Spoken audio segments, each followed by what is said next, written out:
just at the top of our road here, we've got a ULEZ camera here, and there's a control box that sits on the floor about here. And at 2 a.m. this morning, this maintenance man arrives.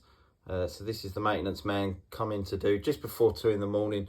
Obviously comes to do some regular routine maintenance, so I'll just skip it a bit. So he's obviously there just, you know, making sure it's all working correctly, making sure that it's charging everyone £12.50 a day to drive past it. There he is there, look.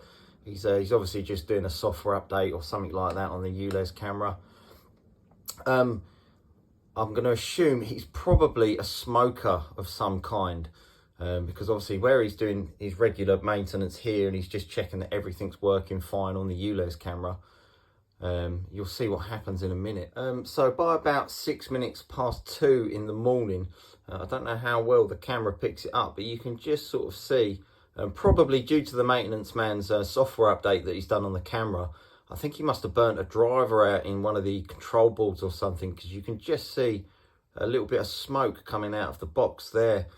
He's obviously probably gone and had his lunch break by this point, so yeah, but unfortunately it seems that the camera wasn't working by this point. So the maintenance man, he's done all his software updates, but I think what he's done is he probably loaded the wrong file onto the control computer.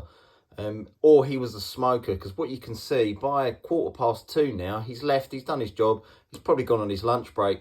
But you can see there's quite a lot of fire in the area now. So it kind of looks like a little fireplace on the floor, a little £12.50 a day fireplace, if you know what I mean.